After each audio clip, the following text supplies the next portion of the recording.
for people who don't know what pet play, and we jumped right into it like everyone just automatically knows, but if they don't know what pet play, in your own words, can you tell us what pet play is? So this is my definition. It may Mm-hmm. not go with everybody else's, but to me, pet play is a is an activity where I can be myself without Mm-hmm. being myself. Okay. I I can let go of all the trouble. I can let go of all the stuff that's bothering me and bringing me down. Like what me and my friend says, I am dog, dog is me. Lady Red, what's your kink? Let's talk about it. Come have a seat. Don't be scared. Speak your mind. Hey, kinky friends. Thanks for tuning in to Interview My Kink with Lady Red, a podcast where I like to interview people who are in the kink, BDSM, and leather community. Whether you're watching us live or watching us for the first time or watching a recorded episode, we thank you. A couple of things before we get started. I'm on Patreon, I'm on YouTube, I'm on Spotify, and all that I ask today is if you like what you see, subscribe. That helps to get us in people's algorithm and get us out there so people can see these wonderful interviews that we have that's going to be going on. Uh, Also, please remember that everything on here is for education. We have entertainment as well, and it's for adults only. Don't forget that part, okay? Now, let's get to the person of the hour. Have you ever been curious about pet play?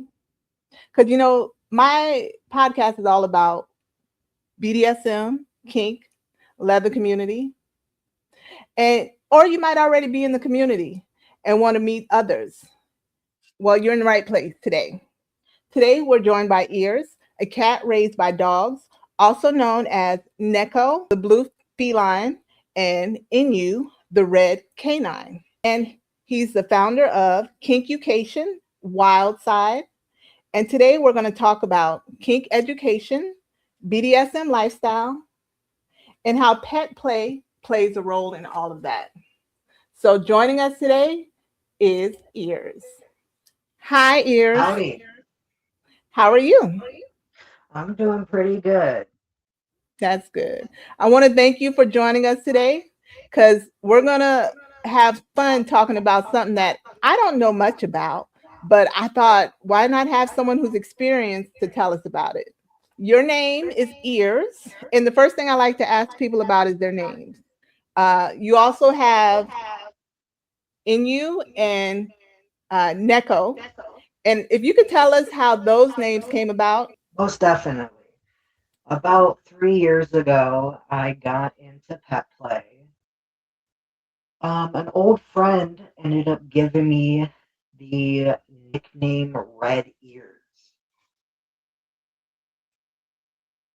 Before I got my hood, these were actually what I started with pet play. And it was just a fun little nickname, and I've stayed with it.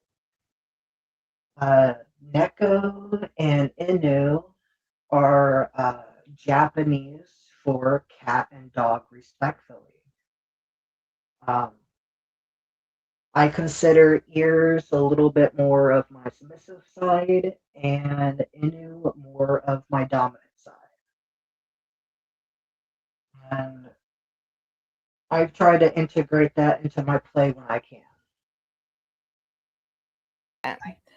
Can you tell us how you first got started in pet play? Yeah, I went to a bathhouse and uh, saw somebody who was wearing a hood. We played, and I pretty much just started howling and growling and just acting like a pet. And I never really felt like a dog. Mm-hmm. I always felt a little bit more feline. So I didn't realize I always heard of puppy play. You don't really Yeah. hear a lot of about other animals. And that's what got me with those ears. This is a cat hood, Okay. but all over social media, all over stores, all I see would be puppy hoods. I actually got this one from a website called Mr. Bear. Oh, okay. Okay. So you said that's a cat play mask that you're wearing. Yes. Okay. Okay. And I don't know if you would mind showing us. Do you have the red one?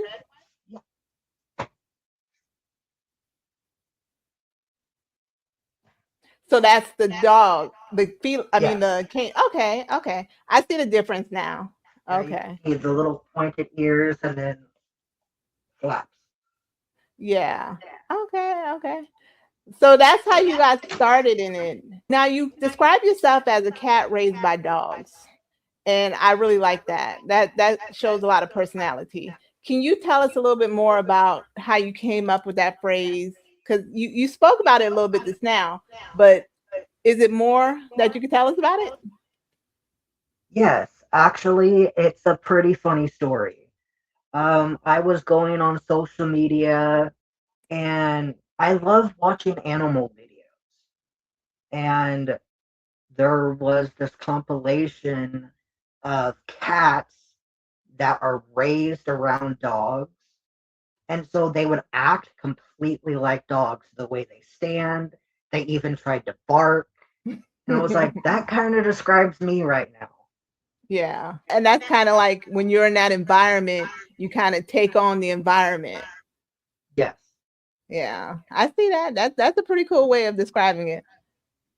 Now, for people who don't know what pet playing, we jumped right into it like everyone just automatically knows. But if they don't know what pet play, in your own words, can you tell us what pet play is? So this is my definition. It may Mm-hmm. not go with everybody else's, but to me, pet play is an activity where I can be myself without Mm-hmm. being myself. Okay. I can let go of all the trouble. I can let go of all the stuff that's bothering me and bringing me down. Like what me and my friend says, I am dog, dog is me. Mm, I like that. Do you feel as though when you're in pet play, is mindset, behavior, or a role? And if you feel like it's a little bit of all of them, can you tell us a little bit why? Or if you feel as though it's more of one of the other, can you tell us why? I believe it's all three. It's a little bit of a mixture. One thing I love about pet play is the psychology of Mm-hmm. it. Is that sure, it is definitely a type of role play. I'm a human being role playing as an animal. I get to roll around, bark, purr, hunt my prey, but at the end of the day, I'm still human. Yeah. Yet the psychological is that it helps me focus. It helps, like, that's one thing I love about the hood is the compression. Okay. It, So it's also a sensory thing. yes, Okay. kind of like with the psychology part, it brings, whenever I get into pet play, I automatically get these endorphin rushes and I get into a better mood. And sometimes, even if I'm just by myself, if I put my hood on, I'm automatically in a better mood. Yeah. Yeah. Yeah. And a lot of these questions that I'm asking you are strictly your opinion. So, I mean, I might say in your opinion, but we all know, it's coming from you and how you see it. I've done role play a few times. How do you feel pet play is different from other role plays? Or do you feel as though it's all the same?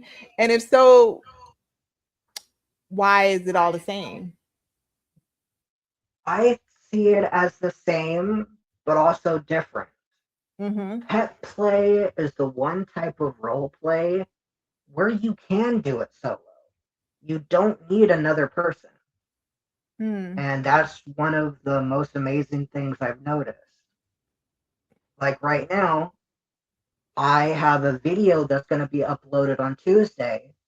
Mm-hmm. I'm doing a thing once a month called Training Tuesdays, Mm-hmm. and it's about solo pet play and how you can get yourself into that mindset.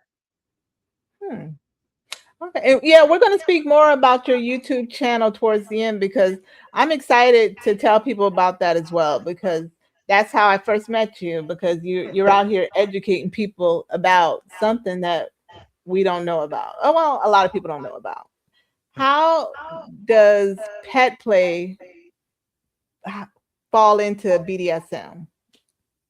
It falls into many, um, mainly due to the community that I'm involved Mm-hmm. in. I go to dungeon as well as mosh parties, and usually it's pet centered events. Okay. But if we're talking about pet play specifically, it integrates multiple things, uh, Dom sub dynamics, uh, role play. You can basically add any type of kink or BDSM activity and roll it into pet play. Hmm. Yeah. How long is the longest you've ever been in pet play? Like, is there, I know you probably don't keep track of it, but like, let's say you ever went to a convention and you just been a pet the whole time, or if you only do it for a couple of hours, what's the longest you've ever been in pet play? And can you describe the feeling for us? I would probably say the longest at one time was probably 30 or 40 minutes. Okay.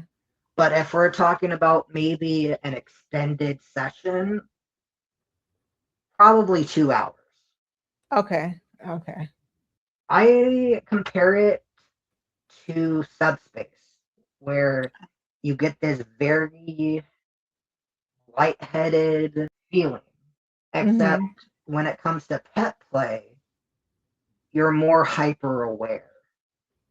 You pay attention to every single sound. You Like for me, when I'm into pet play, I look at the world kind of like a pet does. I look at every sound. I watch the details of my surroundings, whether it's the floor, the sky, or just people walking by. I can see that because like it's kind of like you're closed in. So you're it's like being wrapped up in a I don't know, like a blanket kind of, but in your face wrapped up. Yeah. Yeah. So I get what you're saying. Yeah. Uh, how do you balance your everyday life with pet play? Do you make time for pet play or just kind of like it happens naturally, or do you set aside a certain amount of time with your regular lifestyle and then have your pet play time? So I'm not in 24/7 pet play, but I'm always a pet.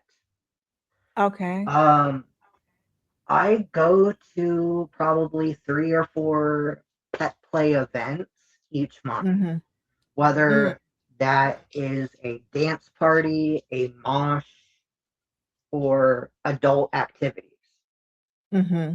Um, and each event, I have certain degrees of the pet headspace I'm in, because of course, when you're out in public, you're gonna have to be a little bit more aware of people.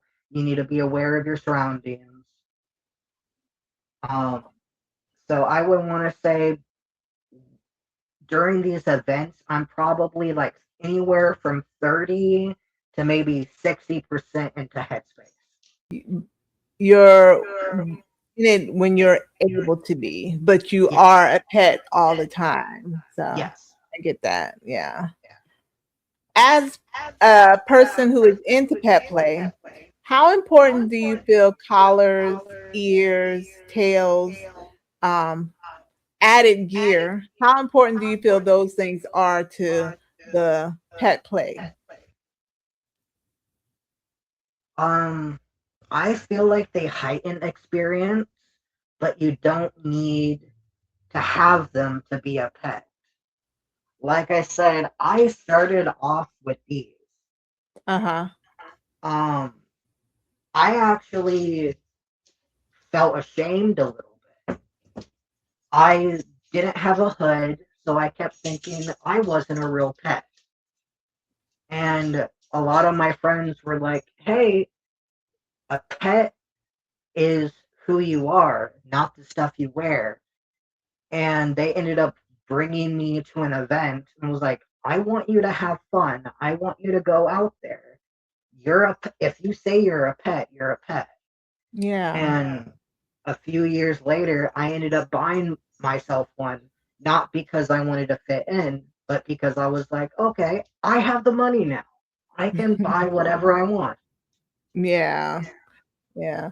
I I mean, I don't mean to like ask questions about how much it costs, but I'm just curious, like how much would a mask cost? These were This one was 250. That one was about $300. So Mm, I bought this one pre tariffs. The red one I got after tariffs. So okay, it got yeah. a little bit more expensive. These came from Montreal, Canada. Okay, yeah. I guess they have to be because they have to be really comfortable on the inside because you're wearing it for an extended amount of time. Yes. So yeah, I guess it is an These are made investment. from neoprene, so Uh-huh. they're what divers wear when they go diving. Oh, see, now you're telling me something. I didn't know that. Yes. I thought it was just like, cause like I'll wear like the face mask on my. I thought it was just like the regular old, mask, but it's obviously more inside of it to give Yes. you a different kind of feel. Okay. Okay. What is something that is surprising about pet play that people wouldn't know? So I've watched a whole bunch of videos. I've talked to a whole bunch of people. A lot of people think that only gay men can or are into pet play. Mm-hmm. You can be male, female, non-binary, gay, straight. It doesn't matter. If you're into pet play, then you're into pet play. And Yeah. you are more than welcome to be in the community. Okay. Yeah, yeah, that's true. Earlier we were talking about different types of pet play. Me and you were having a conversation. Um, can you tell us different types of pet plays that you've seen? And do you I know you only have your two that you specifically do, but have you ever done any other type of pet play? No, only the dog and the cat. I'm what's considered a hybrid. Okay. So And I'm tell a us about dog that. and a cat. It wasn't until last year that I got more into the puppy side, and that's why I got my second hood. Because I wanted to differentiate between when I'm a cat and then when I'm a dog. Mm, But okay. I Okay. have met people who are horses as well as rabbits. I even met a dragon. A dragon. Okay. Okay. And I really want to see what those look like as well. Now, how important do you feel education is in the pet play and kink community? I know education is important, but how important do you feel it is in pet play specifically? Very much. Um, a lot of Like, when I started my channel, it actually started as a homework assignment from Oh, a potential handler. They were like, mhm. okay, you want to get into pet play? You want me to be your handler? Okay, I want you to do your research. I want you to do your homework. What is pet play? What is Mhm. pet play to you? Um, and then convince me why I should be your handler. And I was like, okay, I'm going to do some research. Fell down the rabbit hole. And for the past 2 years, I've been looking at educational content on YouTube. And finally, in February, I said, I'm going to take a risk. I'm going to do the channel. And it's very amazing how it's all going. Like, my Yeah. friends are coming up to me and be like, hey, I have a question about this. I know that you're doing research. Can you help me figure out what's going on? And Yeah. I was Yeah. like, sure. Okay. And I guess that's another question I was going to ask you. Uh, do you have resources that you can recommend to someone who is interested in pet play? Yes. So on my YouTube channel, there is a playlist on pet play. It goes through beginner to a little bit more advanced information. It goes through what pet play is, what types of pets are there, what the dynamics are. Um, Also, if you are in the Portland, Oregon area, during we in Oregon or Portland, we have our Pride in July. Um, and we will. I'm a member of PDXPAW, Pets and Handlers. They're a pet organization, and they will be having a booth at Pride, and you can find out about pet play in person if that's Yeah. something that you would like to get into. Yeah. And I'll put that link up towards the end when I put up all your other links, because that do sound like that'll be something exciting to explore. What do you feel is a safe way for someone who's never done pet play? What's a safe way for them to get started in it?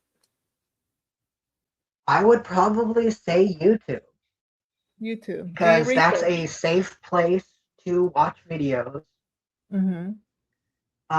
I recommend watching Evie Lupine or What's the Safe Word. They are actually the two educational channels that I watch the most of, and they have a lot of informational and educational content about pet play. Okay. That thank you for that recommendation. And we do have a few viewers. So you want to take some questions? Sure. All right. And the people in the comments, if you've ever done pet play and you want to tell us about what you've done, drop it in the comments, then I'll read it out loud. To be in pet play, you're living in the moment. You're not focused on past or future, just the present. It's all about the now. True. True. What positive traits does a good pet handler embody to you? And that's from Amy Zuki as well. That is a great question. Um, I will go back to the story of my friend as well as my potential handler. When we were first playing, they were like, okay, we're going to play for a little bit. We did. And it's like, now I want you to say stop and um, I'm ready to go. And I was like, okay, I would like to stop. I'm ready to go. And they started packing up their stuff. And I was like, hey, what do you mean? I thought we were still going to go. It's like, well, you said stop. You said it's time to go. And that was one of my first instances of how to say no and having Mhm. that respected. So having a handler who not only knows consent, but can also help you find your own voice even when you don't know how to bring it out. Mm. That's like with any person who's helping you in your journey. Could be a dominant as well, but yeah, that's Yes. a good way to describe a handler who you're comfortable with. Amy Zuki also said, pet play masks come in all sorts of materials, neoprene, leather, and more. Some even have fur. Yes. Blood Blossom said, I love the trust element between pet and handler. When sensory limited masks are involved, I tried out pony cart handling while blindfolded, and time just meant nothing. Okay, that sounds like you had a good time. Amy Zuki also said, what do you feel about the gender imbalance within the pet play community? Is there a way to make females, non-binary, and POC folks more welcome in pet play spaces? Uh, that's a good question. So that's actually one thing I love about the organization that I'm a part of, PDX PAW, is we have a lot of women, um, whether cis or trans, as well as non binary individuals who are in our community. And one of their goals is if you are a male exclusive club or bar, they won't have their event there. They Mm, want, if you're wanting to go out, they want everybody to be able to go. One thing that I've heard though is that one of the sad things though is if there isn't a pet play organization or an area like that in your area, find people who are in your community and make one. That's that's how a lot of organizations start from nothing, and it starts building and building until everybody is there. yeah. And that's the same way I felt with this creating the podcast. You might not you don't always see it, and so you got to build something just like with you creating your platform. You might see somewhere where it's not as big, so you said let me create something. Yeah. Now let's talk about your YouTube. The name of it is Kinkucation Wildside. Can you tell me what inspired you to start that channel on YouTube? Um, like I said, it originally started as a homework assignment, Hmm. and I fell down the rabbit hole of education. And originally, it was just for me and my friends being like, "Hey, I found a new topic to look into," and I would send them to my friends. All at that time, I probably only had 15 categories.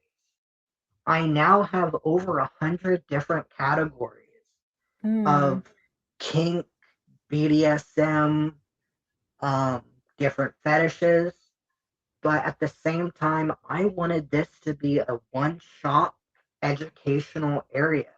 So I have stuff on asexuality, demisexuality, healthcare, um, people with disabilities.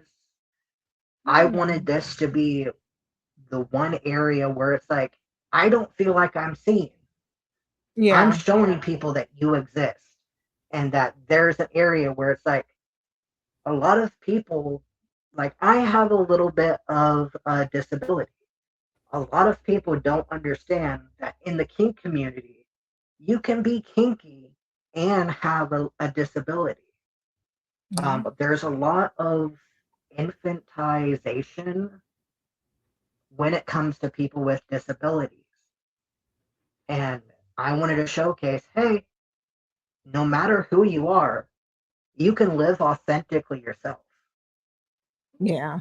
And you saying that, it is Disability Pride Month.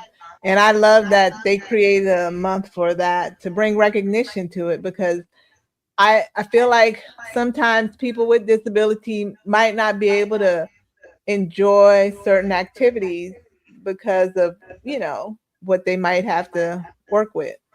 Yeah. So yeah. The name of your channel, Kinkucation. How did you come up Kinkucation Wildside? How did you come up with that name? So it's kink plus education. And then the wild side is due to me exploring as pet play. I wanted to give it a little bit more of that feral type of energy, and wild side seemed like the best things I could add to it. Yeah. Well, I mean, it's creative, simple, and easy to explain. So I like it. Yeah, and no questions needed. What's the main message you hope viewers get when they are exploring your content? I would say if you see something and you genuinely think that I could have done better at something, please let me know. This is Mhm. actually my first time ever doing YouTube. Um, I do have a little bit of background in social media. At my old job, I was the social media advisor and manager. So I have a little bit of background with social media. So Instagram, hands down, I could do. YouTube, I'm still learning.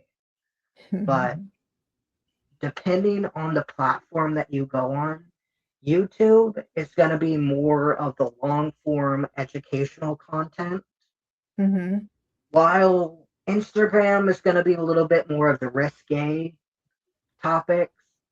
TikTok is going to be a little bit more of the promos as well as a little bit more lighthearted fun.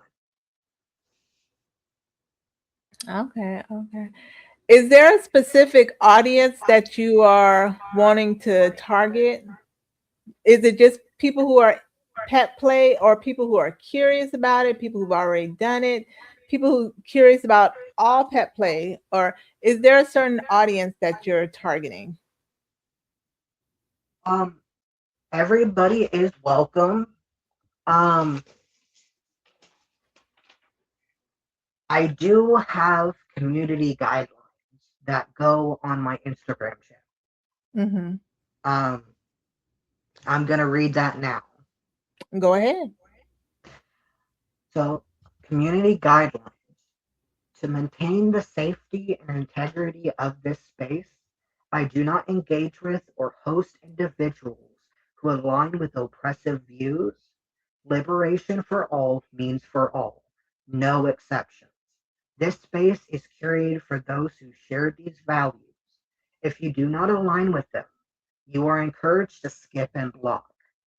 This account honors and respects LGBTQ, LGBTQ plus liberation, comprehensive education, Palestinian solidarity, intersectionality and safety, respect for all faiths.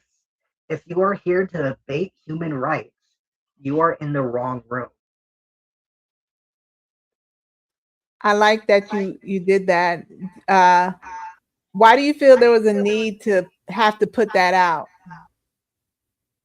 With the world that we live in, a lot of stuff is uncertain. And I I'm making my platform a safe space. Yeah. And I mean that. I'm not gonna say this is a safe space and then just let people get attacked in my comment section. I'm actually going to be like, I stand by what I say. Yeah. That's good, because And then that makes people really trust you because if they feel comfortable, then they're going to come back and they're going to be more interactive with you. Yeah. And because I see it all the time on Facebook. And that's why, like, certain clips that I put out, I don't put everywhere because the people who are just sitting around laughing at people or joking, that's not the platform we're going to have here. We're going to educate people. And I see that's what you're about too. And I love that. So, yeah. Well, because I've seen stuff on Facebook, Instagram, where it's the news channel saying, "Oh, Pride Parade," or something happens, and instead of taking accountability and monitoring their comment section, I don't even go on Facebook anymore to look at Pride stuff because there's so much hatred and bigotry in the comment section. Yeah, it is. It's all out there. And then everyone's like, how can we get rid of it? Well, it starts with you. Come on, Yeah, let's all do something. So, yeah. where do you see your YouTube channel in a year from now? Because you are at the starting point. Do you feel as though, like, what are you hoping to come from it? I'm not completely sure, but Mhm. I can guarantee that I'm going to be trying my best. I do have a content calendar on Instagram. Um, my future plans for YouTube, I actually, every first Tuesday of the month, I will be doing a thing called Training Tuesdays, and it's techniques on solo pet play. Every second Thursday, I am doing a thing called film study, and Oh, I'm gonna okay. be blind reacting to certain TV shows.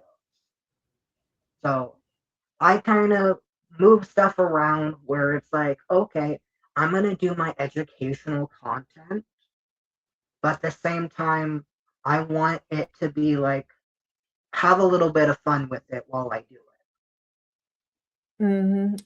And you said you're planning on putting that on all three platforms, or just which platform?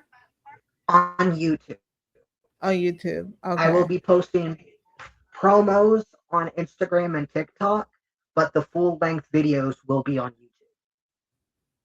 Okay.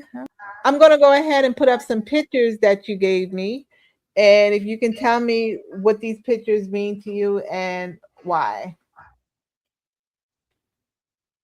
So this is my media and privacy. So whenever I take a photo or video, I always ask the person before I even start filming or taking photos. It says media and privacy guidelines. My goal is to create content that celebrates the community, and that starts with respecting the individuals within it. The right to remove. Regardless of who took the footage, you have final say over your image. If you'd like a post featuring you taken down, let me know and it will be handled promptly. A shared standard. I treat every piece of media with the same consent first mindset I apply to real world interactions. Open lines. My DMs are always open for these requests. Your privacy and peace of mind will always be more important than engagement metrics. Okay. And that you put on all your social medias? It that one is mainly on Instagram. Okay. Have you had an incident happen where you felt the need to put that, or you just said, I'm gonna put this out No, before anything I happens? um one of my friends that I was taking a video of was like, "Hey, if I wanted this video taken down, would that be a problem?" I was like, "No, absolutely not. If there comes a time where you don't want to go dance anymore, or just been like, okay, I'm kind of done with this for now. I will promptly remove whatever footage or stuff that I put up there. Well, that's good. That's good because you haven't. I mean, people feel comfortable then. I mean, once it's on the internet, it's on the internet. So Yes. you can only do so much. You might take it down, but to be honest, someone else might screenshot it, or once it's out there, you can't really promise anything. Yeah. But on your side, I see what you're saying. All right. You also gave me this picture. And that's the guidelines that I just went over. All right. So we talked about a lot. Is there anything that I did not cover that you want to speak about before I put up where people can find you? I think that about covers it. So you gave me a few links, and oh, someone has a question. In your kink education space, do you primarily teach or do you invite speakers and act as the host? And that's from Blood Blossom. So right now, I'm primarily doing education, yet I'm from Portland, Oregon, and the main goal that I'm doing for my channel is to promote local queer celebrities and business owners. I Okay. want to be like, this is Portland. This is our queer as well as club nightlife. Um, so far, I have plans for interviewing a tantra teacher, drag queens, and a few business owners in the local community. So it may take a little bit of time, but I will be doing interviews with other educators as well as, like I said, our local celebrities. Okay, good. So you plan to do different collaborations with others? Yes. That's good. Yeah. So your YouTube channel, this is the YouTube channel we spoke about. And if you want to tell us more, or they've heard a lot about it, or if there's any last minute things you want to tell us about the YouTube. That's about it on YouTube. All right. Here's the Instagram link. I will say that my Instagram is more adult focused. I I post to my stories 3 times a day, morning, afternoon, and night. And a lot of the videos right now are of events that I go to, as well as promoting local dancers. Mm-hmm. And my DMs are always open if you have any questions. Okay. Your TikTok. It is it's still going. It's a little bit more for promos as well as just a little bit of lighthearted fun. Okay. So you I haven't posted in a while? No, I post. It's just right now I treat Instagram and TikTok about the same, but due to community guidelines, I could post more of the adult themed stuff only on Instagram. Okay. I do, if you are interested in video games, every Wednesday at 3 p.m. Pacific Standard Time, I do video game lives. Okay. That sounds like fun. And you gave me the link to PDXPAH. Am I saying that AH? PDX Paw. Okay, So Paw. I'm a member of PDX Paw Pets and Handlers, And in Portland, our Pride Month moved to July due to events happening in June. So our there's a whole bunch of Pride events happening this month, and just come out and have fun if you're in the area. Yeah. All right. Well, thank you for educating us and telling us some things that I know I didn't know. And I think this was fun, getting to know more about you and your channel. I'm pretty sure some people out there, if y'all enjoy Meeting Ears, make sure you follow him on his platforms. And like I said, if you enjoyed today's episode, go ahead and subscribe. That way we can get, seen. Ears, once again, thank you. To everyone who watched, thank you. And as always, keep it kinky. Peace. If you enjoyed today's episode, like and subscribe, as well as follow me at Interview My Kink with Lady Red on your favorite social media platform. And once again, thank you for tuning in to Interview My Kink with Lady Red.